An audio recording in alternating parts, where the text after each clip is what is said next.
आज हम बात करेंगे किडनी स्टोन्स के बारे में।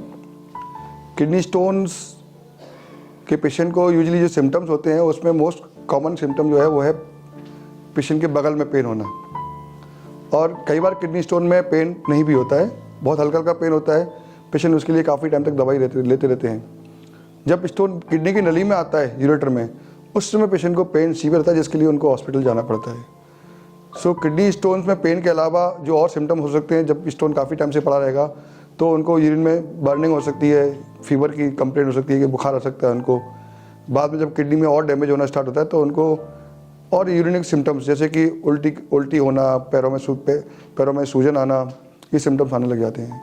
यूजुअली किडनी स्टोन्स अगर हुए हैं तो काफ़ी सारे केसेस में जब स्टोन छोटे होते हैं उनको मेडिकल ट्रीटमेंट से निकाला जा सकता है, और जब स्टोन बड़े हो जाते हैं तो उनके लिए सर्जरी की ज़रूरत पड़ती है। मोस्ट प्रॉब्लम ये किडनी स्टोन का मेजर प्रॉब्लम ये होती है कि काफ़ी सारे पेशेंट को किडनी स्टोन का पता ही नहीं पड़ता है। जब तक स्टोन काफ़ी बड़ा नहीं होता और किडनी को डैमेज नहीं करता है तब तक पेशेंट को किडनी स्टोन के बारे में पता नहीं पड़ता, और ना ही इसके लिए कभी वो चेकअप कराते हैं।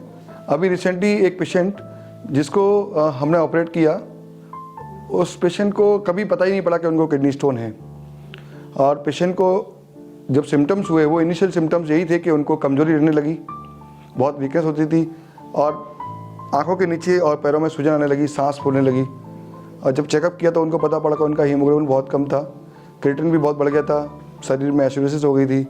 और जब सोनोग्राफी कराई तो पता पड़ा कि उनको बचपन से एक किडनी तो है ही नहीं, और दूसरी किडनी में अराउंड 17 सेंटीमीटर 16 सेंटीमीटर 16.5 सेंटीमीटर का स्टोन था। नॉर्मली किडनी का साइज अराउंड 10 to 11 सेंटीमीटर होता है, बट उस किडनी में 17 सेंटीमीटर के आसपास स्टोन था। और ये वर्ल्ड में रिपोर्टेड अभी तक का सबसे लार्जेस्ट स्टोन है। और जिसको हमने ऑपरेट किया, इनिशियली क्रिएटिनिन जो कि अराउंड 6 था, बाद में स्टेंट डालने के बाद वो क्रिएटिनिन कम हुआ, और बाद में जब सर्जरी करी तो उसका क्रिएटिनिन अभी अराउंड 1.5 के आसपास है, जो कि नॉर्मल रेंज में आ गया है। सो इस केस को बताने का पर्पज़ ये था कि नॉर्मली किडनी स्टोन्स में पेशेंट को पेन नहीं होता है, और कई बार वो इग्नोर हो जाते हैं, और जब वो किडनी को डैमेज करते हैं तब हमें मालूम पड़ता है। सो यूजुअली अगर हमें टाइमली किडनी स्टोन्स का ट्रीटमेंट कराएं तो हम किडनी को डैमेज होने से बचा सकते हैं।